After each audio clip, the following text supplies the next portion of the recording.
Namo tassa bhagavato arahato samma sambuddhassa. Namo tassa bhagavato arahato samma sambuddhassa. Namo tassa bhagavato arahato samma sambuddhassa. Okay, we continue now with the discussion of Sutta number 36, the Mahasaccaka Sutta.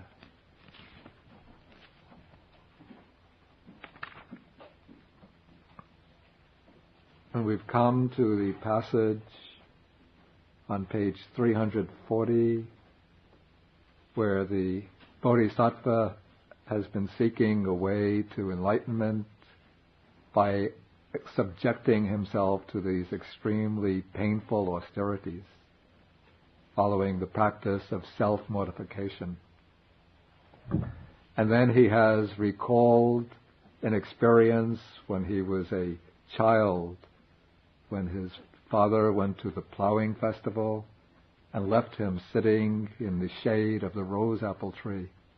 And just spontaneously, without any instruction, somehow he knew to cross his legs, and he entered into the first meditative absorption, the first jhana. According to the commentary, this happened by attending to his in and out breathing. So it was the mindfulness of breathing that he was practicing. And in this state he experienced a sublime piti and sukha, rapture and bliss, which had nothing to do with sensual pleasures. And the thought had occurred to him now, when he was recalling that experience, that maybe this is the path to enlightenment. Then following on that memory, there came to him the realization that this is the path to enlightenment, and that he has nothing to be afraid of in the pleasure and the bliss of that meditative state, because it is not tainted by sensual desires and by any other unwholesome states. So that's as far as we got last time. And now we continue with paragraph number 33. As you know from what's come before, the Bodhisattva has undertaken such extreme austerities, fasting for long periods, reducing his intake of food, till his body had become so emaciated that if he wanted to touch his belly, he could feel his spine through the belly, and if he went to touch his back, he could feel his stomach through the back. And so he realized that it would not be possible for him to attain this meditative state with a body which has become so excessively emaciated. And so he decides to take some solid food. He starts going on alms round to the village some distance away and collecting food and eating normal meals. I mean, it would probably be in line with the monastic practice of that time, eating one meal a day, but it would have been a substantial enough meal for his body to start to regain its strength, to put on normal weight. And at that time, according to the text here, there were 5 fellow ascetics who were called bhikkhus here. They were not yet ordained Buddhist monks, but they're called bhikkhu in the sense the word bhikkhu comes from the root of the stem form bhikha, which means alms food, food collected as alms. And so one who lives on alms food is called a bhikkhu.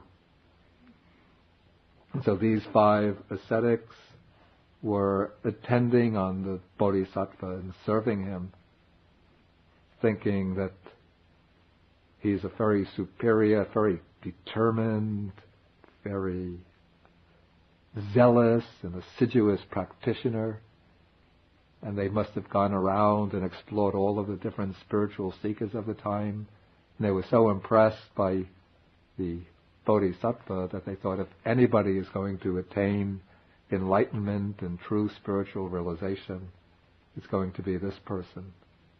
strangely, no mention is made earlier in the narrative of the 5 bhikkhus. Suddenly they just appear in the text. So we can assume that the narrative has been put together through disjointed pieces, perhaps.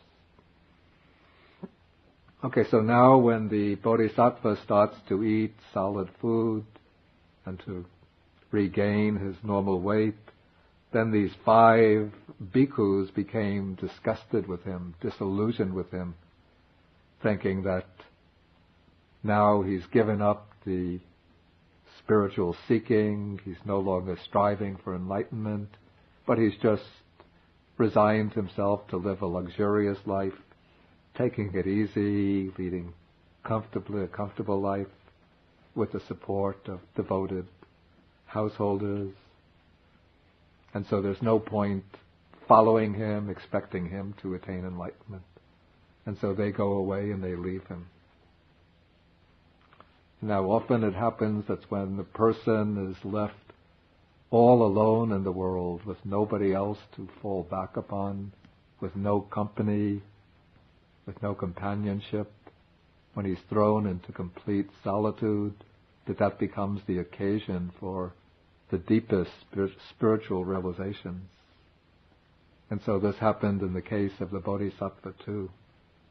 After he had taken solid food for some time and regained his strength, then according to a traditional account, I don't remember the sequence, maybe some of you know the full story better than I do, but there came the time when he decided that this night he was going to make the full determination for enlightenment.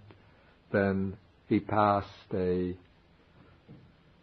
somebody who collects the dry grass. He took some dry grass from him and prepared a seat under the tree that came to be known as the Bodhi tree or enlightenment tree. And then there was a woman living nearby. She was the daughter of the village headman. Her name was Sujata, and she had made a vow that she would make an offering to the spirit of the tree. She made a vow for something, I don't remember what it was, that if something came to pass, she would make an offering to the spirit of this tree. And then what she wanted had come to pass. And so she prepared what's called an Ariyapariyesana, which is honeyed rice porridge with milk and rice and honey, very, very fine and tasty dish. And then she came bringing it to the tree, just to offer it to the tree deity. And then when she saw the Bodhisattva sitting under the tree, with very beautiful, handsome appearance, she thought that this must be the tree deity himself. And so then she offered the payasan, the rice porridge, to the Bodhisattva. Then he ate the porridge, and after eating it, he took the bowl in which it was presented to him, and he went to the river and started to wash it, but then the question came into his mind, if I am to attain enlightenment this day, let the bowl float upstream rather than downstream. And then the bowl floated upstream rather than downstream. So he knew that night he was to attain enlightenment. And so then, as night comes, he sits under the Bodhi tree. In fact, here we're now recounting the same passage which we already encountered in Sutta number 4, in the Bayabhairava Sutta. And so now, secluded from unwholesome states, secluded from sensual pleasures, secluded from unwholesome states, he enters and dwells in the first jhana, then he goes into the second, third, fourth jhana. In each case, he says, but the pleasant feeling that arose in me did not invade my mind and remain. This ties back to the original theme of this sutta, which I mentioned last week, that this theme is that the Buddha did not feel any kind of pain which was so afflictive that it obsessed his mind when he was undergoing the ascetic practices. And now when he enters into these extremely blissful, peaceful, jhanic states, the pleasant feeling, the bliss blissful feeling does not persist in obsessing his mind. Okay, so then he directs the mind to the recollection of previous lives. He recalls his previous lives. Then he directs his mind to the passing away and rebirth of beings. And he sees how beings arise and pass away in accordance with their karma.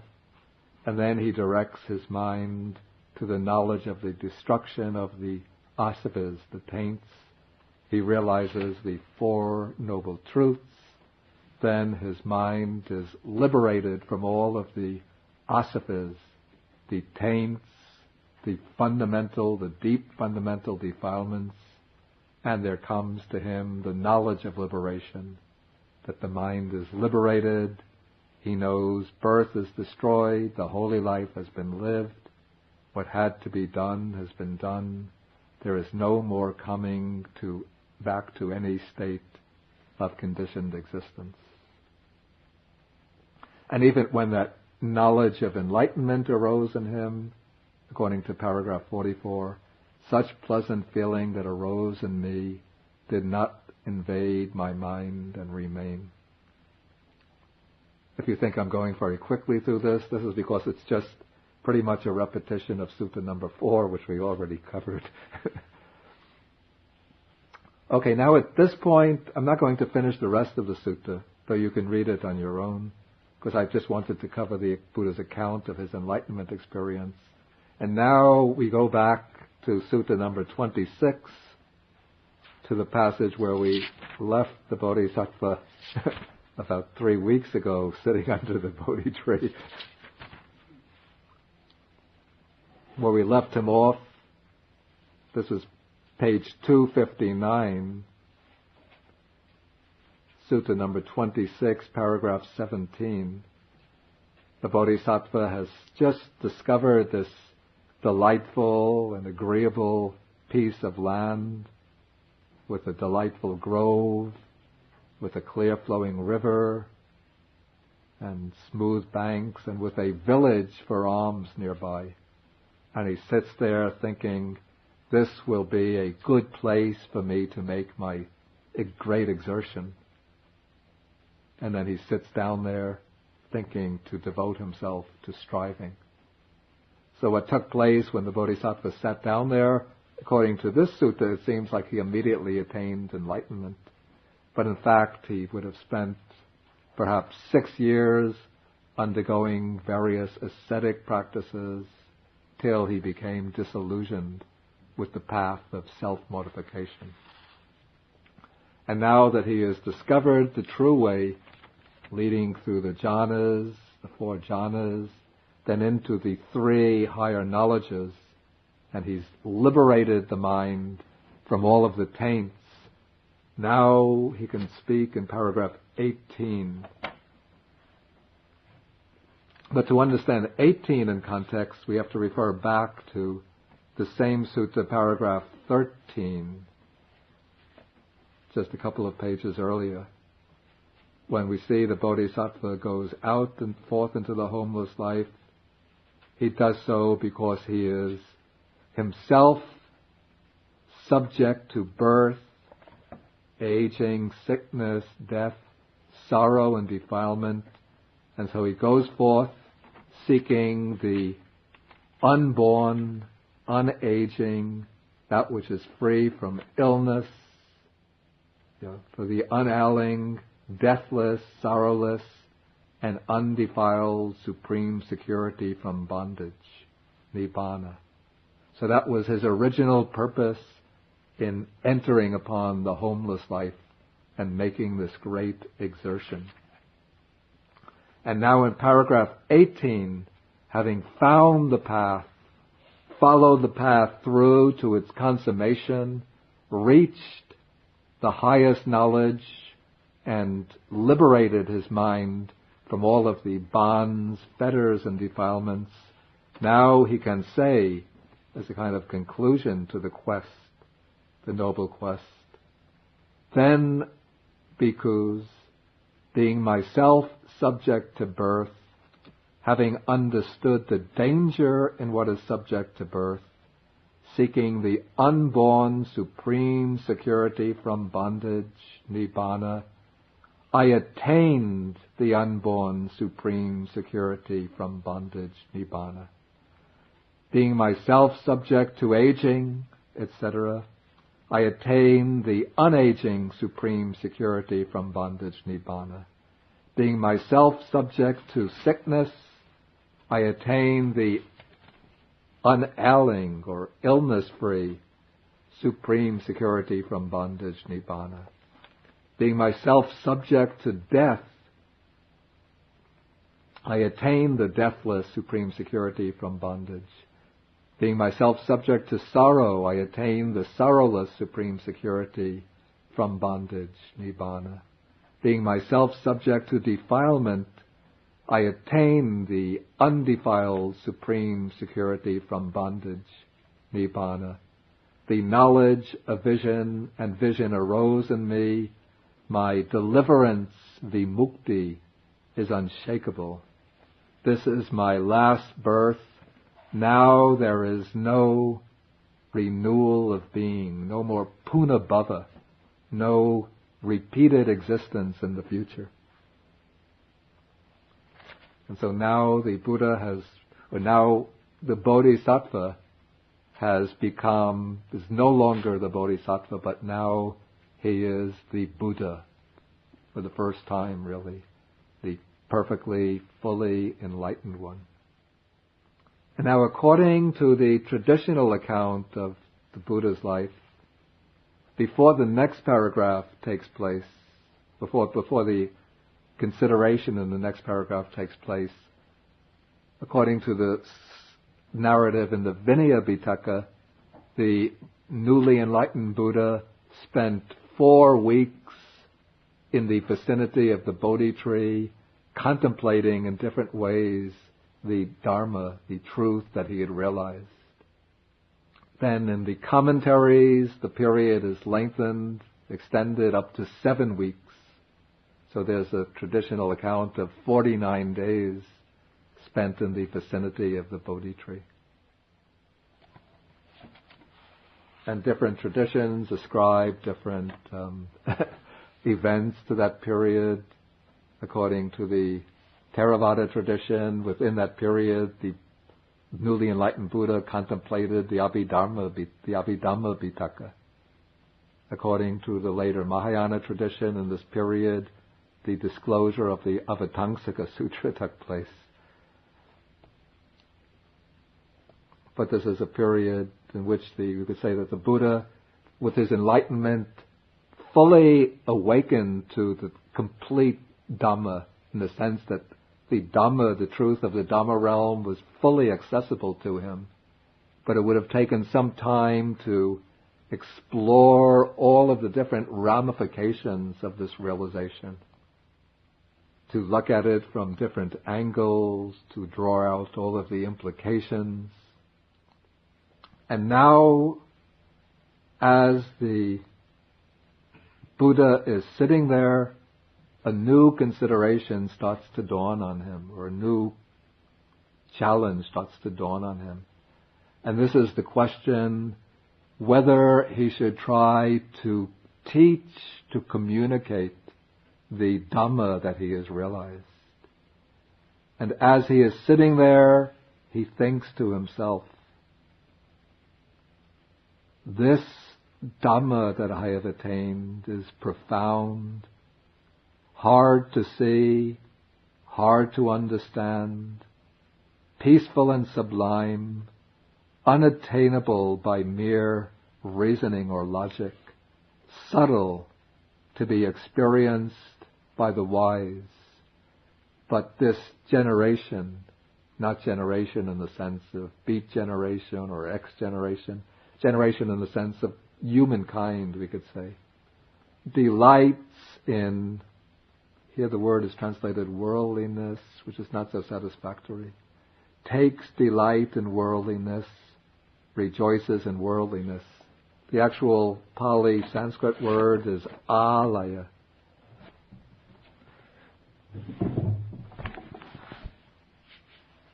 The word alaya is connected with the idea of clinging or adherence. So now I think in the Samyutta Nikaya translation, I think I rendered it adhesion. So this humankind delights in adhesion. In other words, they delight in attachment to worldly pleasures. They take delight in adhesion, rejoice in adhesion. And the commentary explains that they take delight both in the objects of the senses, the 5 chords of sensual pleasure, delightful forms, sounds, smells, tastes, and touches, and also they take delight in the clinging to these pleasures. It is hard for such a generation to see this truth or this principle, namely specific conditionality, dependent origination. And it is hard to see this truth, namely the stilling of all formations, that is the quieting down, the subsiding of all conditioned phenomena, the relinquishing of all acquisitions, the giving up of all objects of attachment, the destruction of craving, dispassion, cessation, nibbana. And all the terms here, the stilling of all formations and so on, are all in a sense synonyms for nibbana. So in this passage, very concisely, we could see what seemed to be the 2 main aspects of the Buddha's realization through his enlightenment. On the one hand, there is the aspect of dependent origination. This is paticca samuppada. It's also called specific conditionality. The Pali word is idapachayata, which means, it comes from idang, which means this, plus pachaya, which means condition. So this is the origination of things in dependence upon specific conditions. And so these 2 aspects of the Buddha's enlightenment, we could say, embrace all conditioned and unconditioned phenomena. The dependent origination is what the law or principle which embraces the entire conditioned world.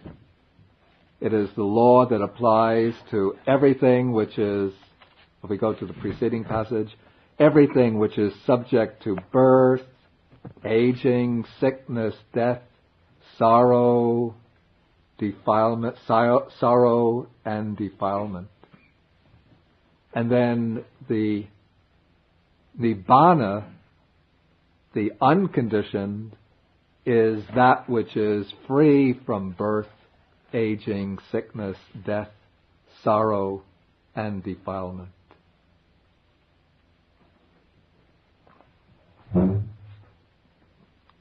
And so from these 2 principles, one could see how which were realized through the enlightenment, you could see how the Buddha would have designed the 4 noble truths.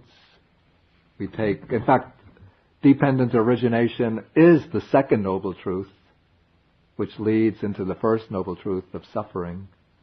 And nibbana is the 3rd noble truth, which implies the path, the Noble Eightfold Path, as the way to the extinction of suffering. And so the Buddha would have seen at this time, as contemplating these principles he had realized, seeing that they're so difficult to see and understand, he's afraid that if he were to try to teach the Dhamma, others would just look at him without any comprehension and say, why are you speaking to us? Why don't you just lead a normal life like the rest of us? Or if you're really an ascetic, why don't you take up some ascetic practices? And then nobody would understand him, and then this would just be wearisome and troublesome for him. And then some verses occur to him spontaneously, which express the feeling that he has at this time. He says to himself, enough with teaching the Dhamma. In other words, it seems almost as though he's deciding not to try to teach. That even I found hard to reach, for it will never be perceived by those who live in lust and hate. Those dyed in lust, wrapped in darkness, will never discern this abstruse or profound Dhamma, which goes against the stream, the worldly stream. Subtle, deep, and difficult to see. And the Buddha says, as I was considering thus, my mind inclined to inaction rather than to teaching the Dhamma. And this raises an interesting question here. Like we're always taught in the Buddhist tradition, whether Theravada or Mahayana, that the Buddha as a bodhisattva had spent so many aeons developing the paramis, paramitas, in order to become a Buddha, specifically, expressly for the purpose of teaching the Dhamma in the world. And now just when the opportunity is open to him, when he's fulfilled his mission, he decides, no, better just keep quiet and to stay living peacefully in the forest. I can do my meditation here, enjoy the bliss of nibbana within myself, and let the world go its own way.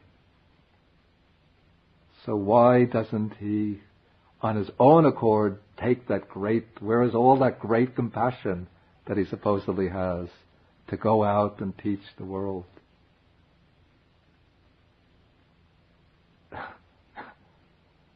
The commentary gives one explanation. I have some other thoughts about this. What the commentary says is that the Buddha actually speaks this passage or has recorded this passage as a way of, because previously he had never really, as a bodhisattva, fully appreciated how deep and difficult to understand the Dhamma is, and also he had never really fully understood how thick and obstructive are the defilements in the minds of sentient beings. So now, for the first time, this is becoming manifest to him. But also, this is again according to the commentary, the Buddha had a little sort of trick up his sleeve, you might say, in that he knew that it's part of the fixed order of things, part of the natural law, you could say, that after a Buddha attains complete enlightenment, they all make have this initial reluctance to teach, and then one of the Brahma deities will come and manifest before the Buddha and make a petition to them, an entreaty, beseeching them to teach the Dhamma. And it so happens in the world, especially in India at that time, that the dominant religious form was Brahmanism, and the Brahmins were devotees of Brahma, the god Brahma. And so if it becomes known that Mahabrahma, or one of the Mahabrahma deities, has come and requested the Buddha to teach and places himself in a position of subservience to the Buddha, then all, or at least many of the followers of the Brahma god will become devotees of the Buddha. Okay, that is the way the commentary explains.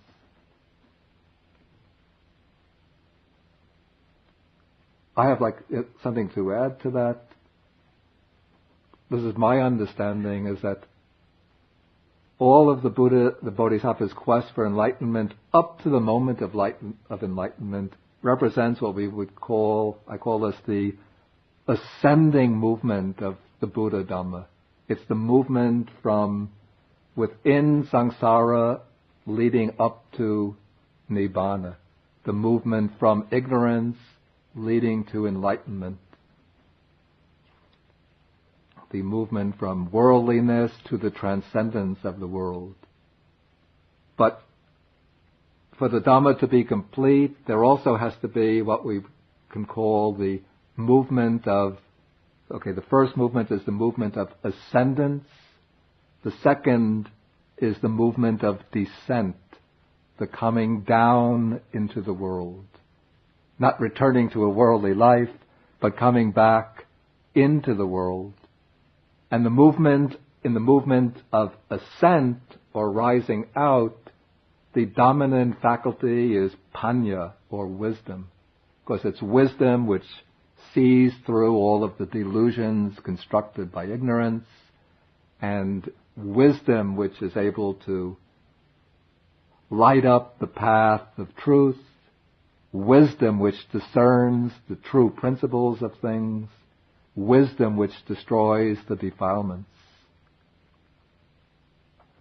And then through wisdom, the Buddha now has risen completely above the world, become completely transcendent to the world.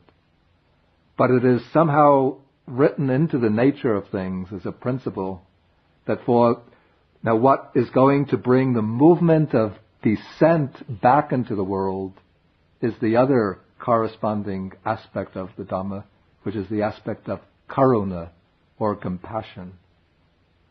And for this compassion to be awakened in the Buddha, it's not that it's ever really been dispelled in any way, but for it to be awakened, the call has to come from within the world to the Buddha, asking him to return to the world and undertake the work of compassion by teaching the Dhamma.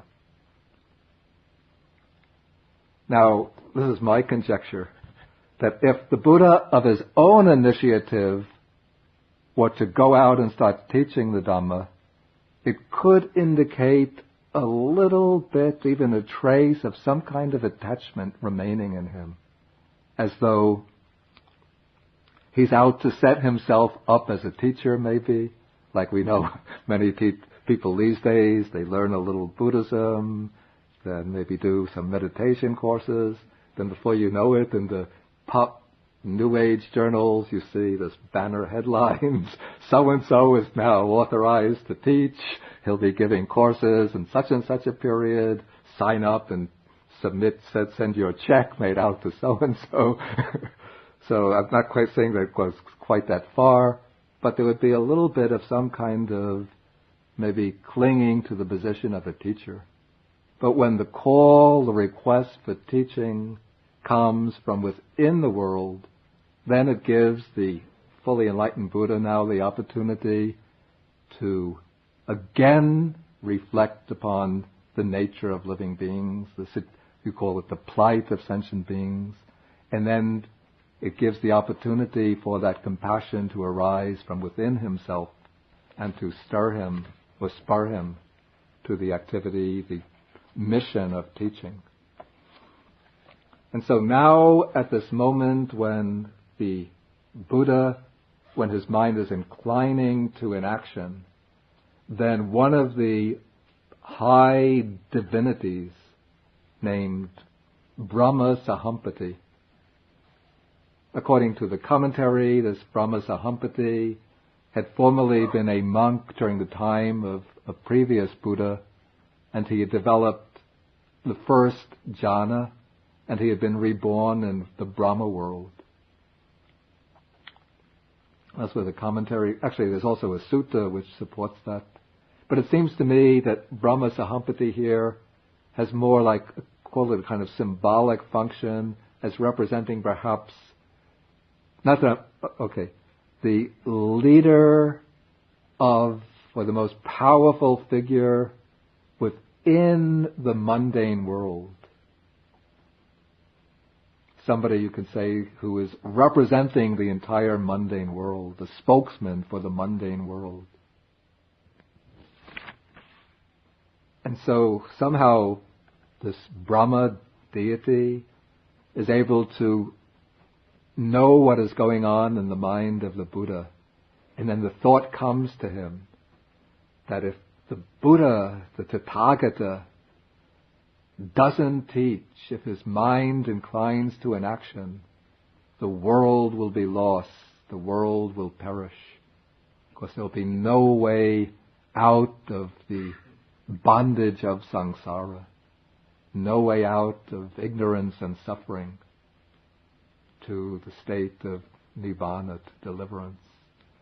And so now Brahma has become alarmed, and he disappears from the Brahma world and reappears before the Buddha. And according to the commentary, when the Brahma comes, he doesn't, though in the sutta it seems like he's coming alone, but according to the commentary and according to other texts like the Mahavastu, when Brahma Sahampati comes, he comes with thousands and thousands of other divinities who are subordinate to him, so that it becomes a very grand scene with these maybe thousands, hundreds and thousands of deities amassing themselves in front of the Buddha, and they all bow down with Brahma Sahampati at their head. They straighten their robes in the proper way according to Indian custom. And then they plead, or Brahma Sahampati pleads with the Buddha. He says, "Let the Blessed One teach the Dhamma. Let the Sublime One teach the Dhamma. There are beings with little dust in their eyes who are wasting, who are falling away because they do not hear the Dhamma. There will be those who will understand the Dhamma." And then he speaks some very beautiful verses. He says, in Magadha, that's the state of Middle India, there have appeared till now impure teachings devised by those still stained. Open the doors to the deathless. Let them hear the Dhamma that the stainless one has found.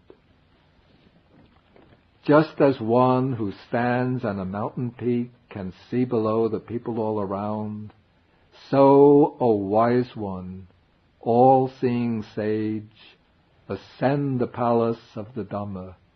Let the sorrowless one survey this human breed, engulfed in sorrow, overcome by birth and old age. Arise, victorious hero, caravan leader, debtless one, and wander in the world. Let the Blessed One teach the Dhamma. There will be those who will understand. Then when the Buddha listens to the request of Brahma, now he says the important word, expression, out of compassion for beings, I surveyed the world with the eye of a Buddha. That is, now he has this special faculty of vision through which he can look out upon the world, not seeing the physical world, but looking into the minds of all living beings which are simultaneously opening up before him.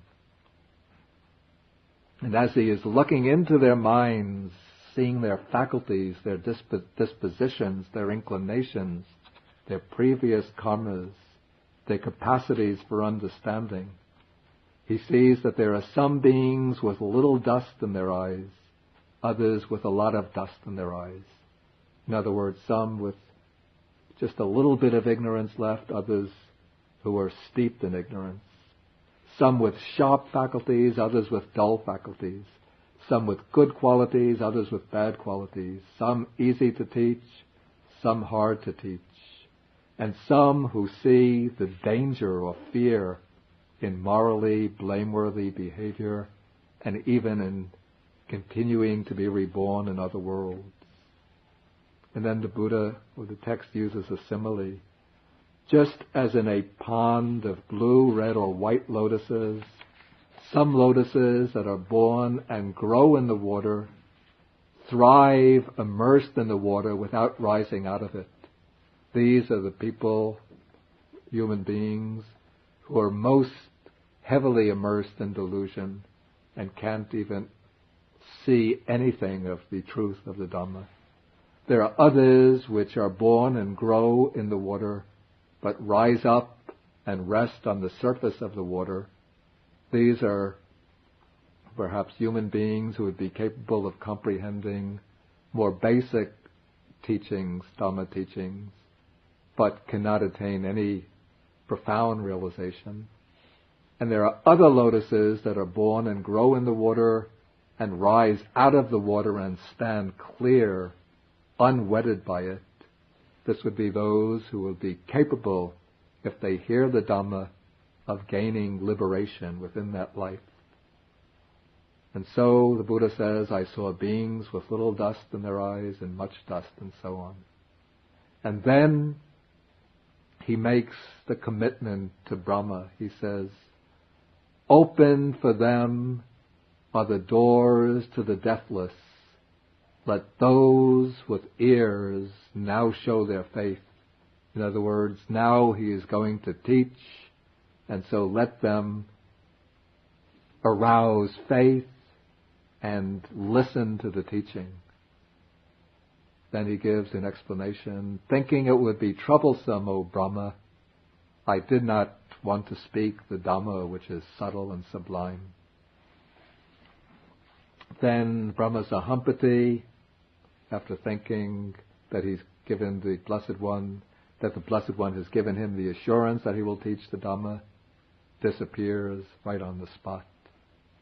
And now the Buddha wonders, to whom should I teach the Dhamma first? And first, out of gratitude towards his teachers, he thinks that he will teach first to Alara Kalama, who guided him in the practice of the base of nothingness. But as soon as this thought comes into his mind, he realizes that what deities come to him and say that Alara Kalama died 7 days ago, and also he knows for himself through his special faculty of knowledge that Alara died just 7 days ago. Then he thinks of Uddaka Ramaputta, his second teacher, but again he just realizes that Uddaka Ramaputta died just the previous night. Both of them missed this opportunity to hear the Dhamma. Alara probably would have been reborn in the base of nothingness, and Uddaka, if he attained the fourth state, formless state, would have been reborn in the base of neither perception or non-perception. Then the Buddha thinks, when trying to think to whom he should teach the Dhamma, he remembers the group of 5 ascetics who were serving him while he was striving. And so he decides that he will teach the Dhamma to them, and with the divine eye, he sees that they are now living in the deer park at Isipatana, which is near Benares. And so then he sets out to walk from Uruvela to Benares. That's a distance of several hundred miles, I think. And along the way, he passes an ascetic, a follower called an Ajivaka. The Ajivakas were one of the sects that were contemporaneous with Buddhism. They had a doctrine of an extreme type of fatalism, predestination, that all beings have to wander through the life, through the round of existence for a fixed period of time. They go from one existence to another as determined by destiny. Their own actions have no effect upon their destiny. Then when the fixed period of time is over, then they spontaneously become liberated. And so when this ascetic named Upaka passes him, he's very awed and impressed by the manner of the Buddha. He sees the Buddha walking down the road, very serene, peaceful, self-composed. And he comes up to him and says, Your faculties are clear. The color of your skin is pure and bright. Under whom have you renounced the world, friend? Who is your teacher? And whose Dhamma do you uphold? It would have been, at that time it was expected that any teacher, religious teacher, or any ascetic belongs to some parampara, some lineage, and has received guidance from a teacher and is practicing under a teacher. And now the Buddha wants to indicate to him that he has attained enlightenment completely on his own and that he has no one to point to as a teacher. And so he says again in very powerful verses, I am one who has transcended all, a knower of all, unsullied among all things, renouncing all, freed by the complete ceasing of craving.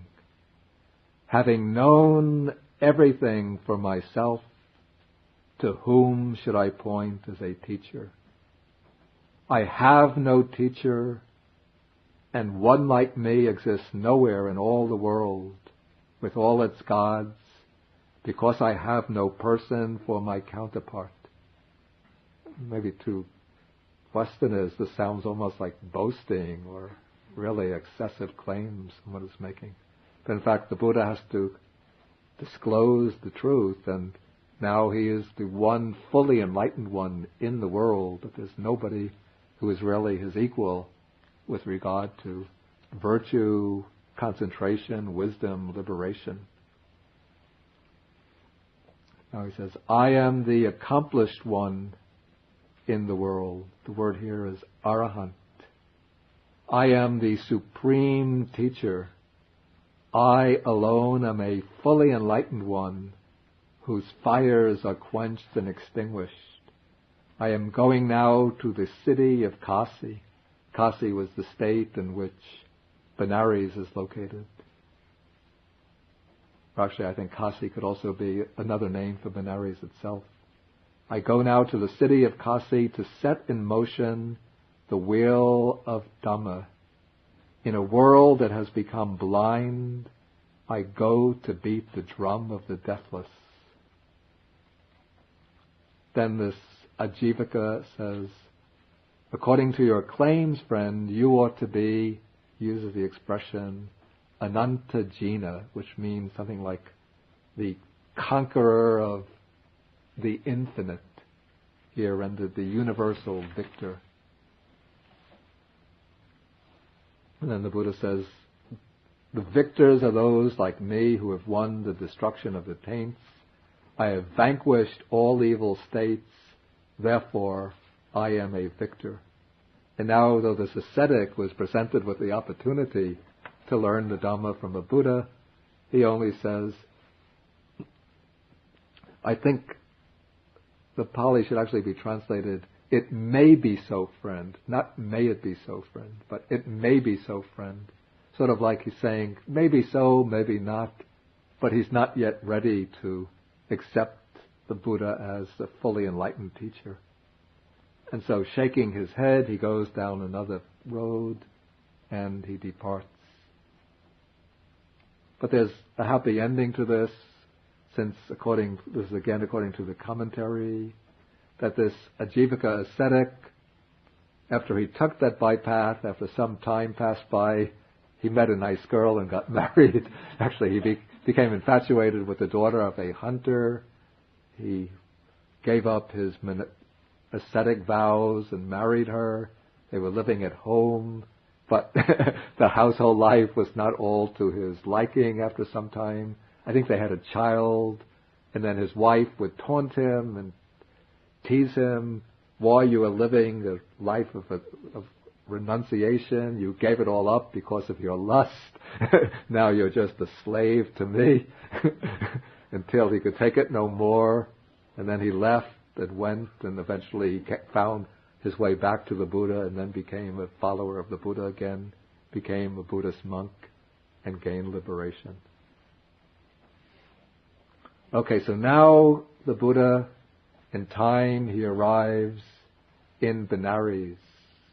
and by way of the time of the year, we've come to, this would be the full moon of July is arriving. And he approaches the monks in the group of 5. And when the monks see him coming in the distance, they say to each other, "Here now the recluse Gautama is coming. He is one who is living in luxury. Look at him, quite plump and full. He's probably just spending his time eating morning, noon, and night, maybe sitting there listening to the radio, watching TV, not doing any real meditation practice. So we shouldn't pay homage to him as we did before. No need to rise up for him in respect or to take his bowl and robe. So we'll prepare a seat for him, and if he wants, he can sit down and join us. We don't have to expel him or keep him at a distance." And so they made this pact amongst them. But as the Buddha approached the 5 monks, they were still saying to each other, "We shouldn't get up to go out and meet him." But as they're saying this, they're all getting up and going out to meet him. They say, "We shouldn't take his robe and bowl." But as they approach, one says, "Please, sir, give me your bowl." Another says, "Give me your extra robe." And so they're unable to keep their pact, and then they come and they invite him for a seat, and they give him water for the feet, water for drinking. It's common courtesy. But they address him by name and with the word friend. They call him Avuso Gautama. The word avuso doesn't actually mean friend, not literally. It has nothing to do with friendship. But it's a term of address that monastics or renunciates, I guess in ancient India, used amongst each other, expressing a relationship roughly of equality, that they're on the same level. And during the days when the Buddha was alive, within the monastic order, the monks would address each other as avuso. It's a word which means, actually it comes from literally one who has life. That's the sort of literal meaning, which doesn't really suggest very much. But it's a basic term expressing some degree of, you say, friendly respectfulness. But it's a term indicating rough degree of equality. But when the 5 monks speak to the Buddha this way, he says, "Bhikkhus, do not address the Tathagata." Here he uses this word Tathagata, which comes from Tata, which means thus, and Gata, gone. Or sometimes it's explained Tata, thus, plus Agata, come. So he is literally thus come one or thus gone one. To give some rough idea, we might translate it as the transcendent one, the one who is completely gone beyond, or even maybe exalted one. Do not address the Tathagata by name and as friend. The Tathagata is an Arahante Sammasambuddha. He is an accomplished one, a fully enlightened one. Then he goes on to say, "Listen, monks, I have attained the deathless. I shall instruct you, I shall teach you the Dhamma, and if you practice as instructed, you yourselves, here and now, through direct knowledge, will attain realization, and you will enter and dwell in the supreme goal of the holy life, for the sake of which you have gone forth into homelessness." But the 5 monks, with this statement, the Buddha is now revealing to the 5 monks his attainment of full enlightenment. And not only that, but he's showing that he is ready to exercise the function of a teacher, of a master to them, to teach them the way so that they too can realize the goal of liberation, the deathless. But though the Buddha has made such a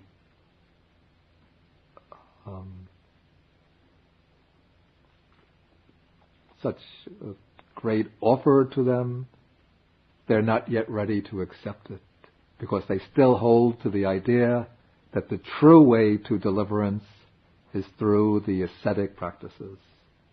And so they complain or protest to the Buddha. And they still, even obstinately, refer to him as Avuso Gotama. Friend Gotama, they say, by the practice, the performance of austerities that you undertook, you didn't attain any superhuman states, any excellent knowledge and vision worthy of the noble ones. And now look at you. You're not fasting, you're not sleeping on thorns, you're not exposing your body to the sun and rain. You're eating quite ample meals, you're resting at night, you're clothed in robes, you're not going around in rags, naked. So how could you claim that you've become enlightened?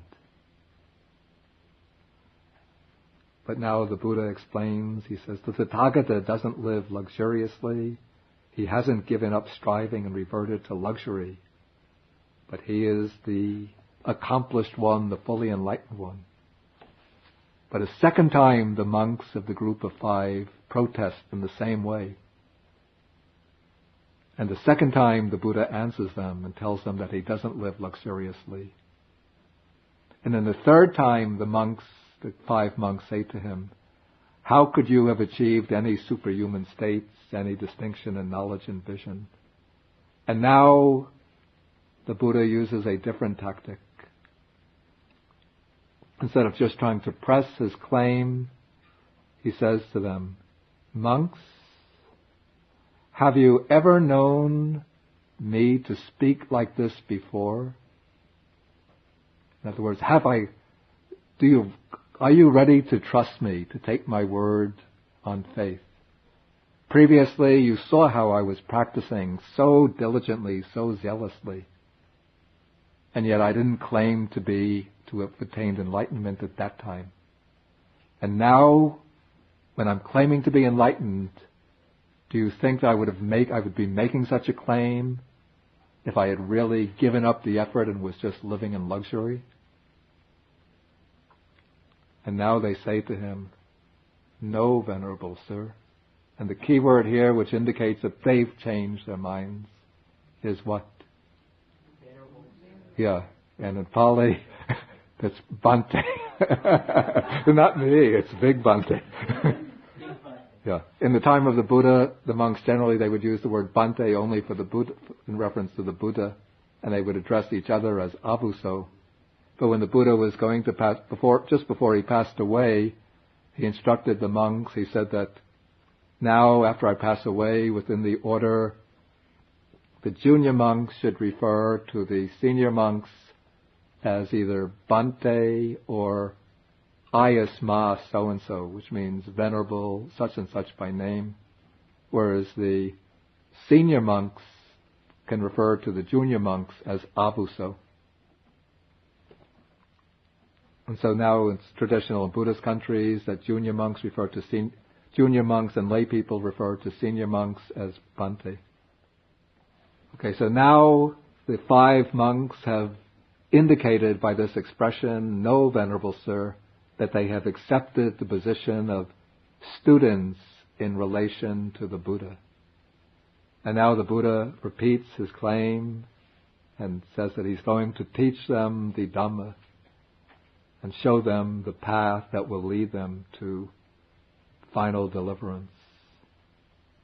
And now, according to the traditional narrative of the life of the Buddha, at this point, the Buddha taught the 5 monks what is called the Dhammacakkappavattana Sutta. This is called the discourse which sets in motion the wheel of the Dhamma. In other words, at this point the Buddha gave his first sermon in which he explained first that the way that he discovered is the middle way, which avoids the two extremes of indulgence in sensual pleasures and the pursuit of self-mortification, of extreme ascetic practices. And then he disclosed to them the Four Noble Truths, the Noble Eightfold Path, and the different aspects in which he penetrated or comprehended the Four Noble Truths. But our present text it doesn't incorporate that sutta here. And so for this reason, some academic scholars say, for this reason, we can conclude that that the teaching of the Dhammacakkappavattana Sutta was not really the first sermon of the Buddha, that the Buddha didn't explain the Four Noble Truths, the Noble Eightfold Path, but he must have given just some rather informal instructions. But I think one has to understand that the compilers of the suttas couldn't try to fit everything within one sutta like this, so they kept the two texts separate. But if one looks at the beginning of the Dhammacakkappavattana Sutta, it's quite clear the Buddha is addressing the group of 5 monks, and he's explaining that he has discovered the middle path, which avoids the two extremes, which would be the quite appropriate approach for the Buddha to take when trying to make clear to the monks why he has given up the extreme ascetic practices, or how he could give up this extreme ascetic practices without falling into a life of luxury. Okay, so now over this coming period, the Buddha he teaches the first sermon, and at the end of the first sermon, one of the monks named Kondanyo gains the first glimpse, the first realization of the Dhamma and becomes a stream enterer. Then the Buddha, over the next week or 2 weeks, I think it's a week or 5 days or a week, he instructs the monks in groups. Sometimes 2 will go for alms round and bring back enough food for the 6 of them to eat. On other occasions, 3 will go on alms round and bring back enough food for the 6 to eat. And then the Buddha instructed, after explaining the Dhammacakkappavattana Sutta, within that first week, all the other 4 monks became stream enterers. And then the Buddha taught, when he knew that their faculties were ripe, he taught the Anatta Lakkana Sutta, the discourse on the characteristic of non-self. And at the end of the discourse on non-self, then all the 5 monks together eradicated all of their defilements and attained arhatship. And so at the end of this period, here we're in paragraph 30, then the bhikkhus of the group of 5, taught and instructed by me, being themselves subject to birth, having understood the danger in what is subject to birth, seeking the unborn supreme security from bondage, nibbana, attain the unborn supreme security from bondage, nibbana, and so on, being themselves subject to aging, sickness, death, sorrow and defilement, they attain the ageless, sickness-free, deathless, sorrowless, undefiled nibbana, and the knowledge and vision arose in them. Our deliverance is unshakable. This is our last birth. There is no renewal of being, no more repetition of existence in the future. Okay, I stop here. And the rest of the sutta you can read on your own. I'm not going to explain it because at this point we're covering the life of the Buddha up to his enlightenment and his first sermon or his first teaching. And from this point on, then we're going to go into the teaching itself, starting from next week onwards. I deliberately went a little longer. I didn't want to stop before we concluded this portion of the sutta. And I got permission from the authorities that we could have a little more time today. So if you have questions, then please feel welcome to ask. I wonder about the use of the term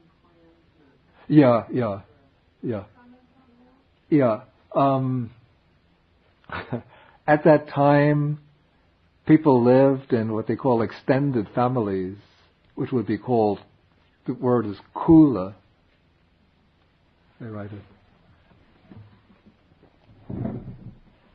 And so families were quite large, and generally the young men within the families were referred to as kula puta, which means literally sons of the clan.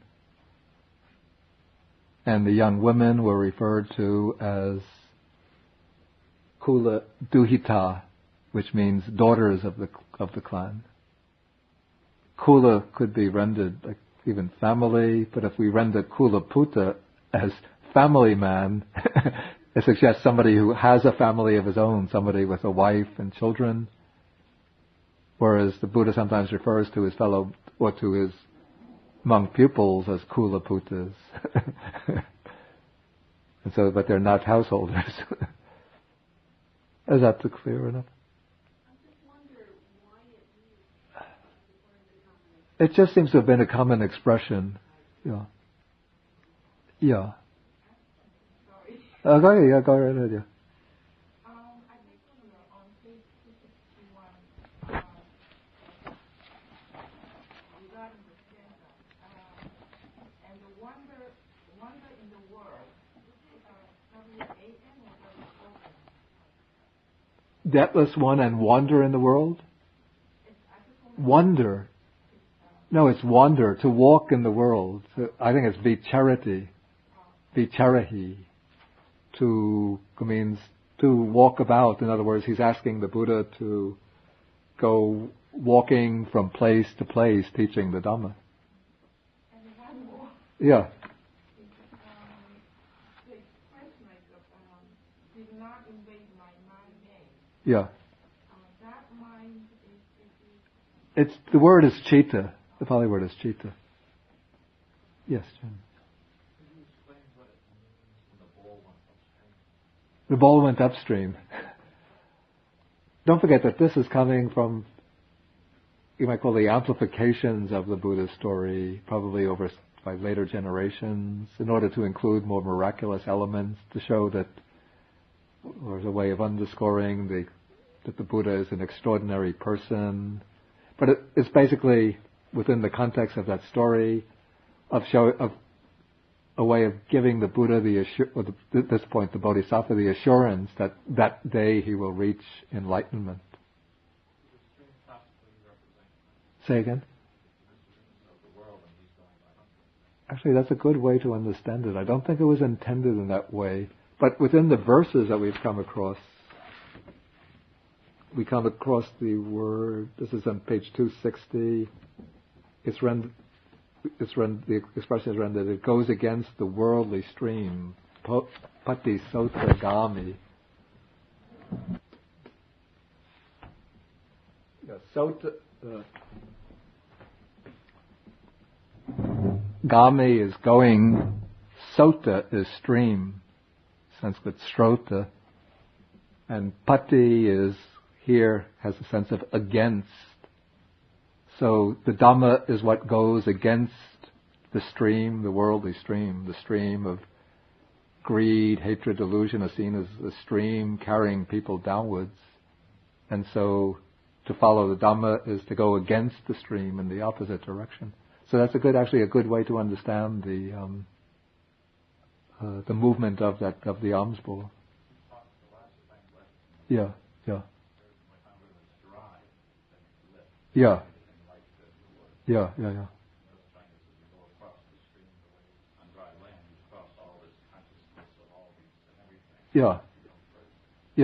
In fact, the stream is often used in sort of Buddhist imagery to signify sometimes the stream of craving, or the stream of the world, Bhavasota, the stream of continued existence.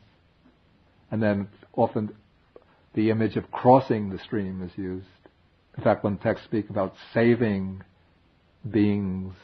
The word literally, it's tareti, which means to bring them across the stream, or rescuing beings. The Buddha's mission is to rescue beings. It means literally his mission is to lead them across. Yes. I understood what you explained about the different explanations. He says, I'm not going to teach, and then I guess I'm sort of hung up on how he says that it would be wearying and troublesome. Yeah. That sort of seems incongruous with having attained nirvana, and that's the fact that anything could be wearying.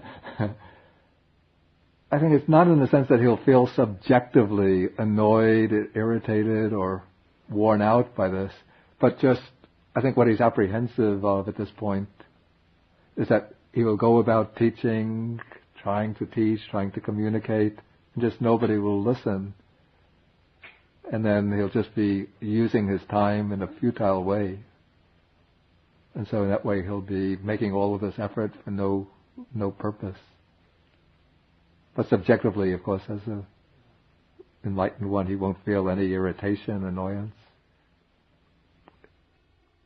Any comments, or even if no questions, but any comments, reflections? Okay, next time then we will we leave behind the story of the Buddha's quest for enlightenment, and we come into the teaching itself through, I think, the heading that I use for this topic, approaching the Dhamma. And we approach the Dhamma through the well-known Kalama Sutta. This is not in the Majjhima Nikaya, so I've made it, but it's in the Anguttara Nikaya.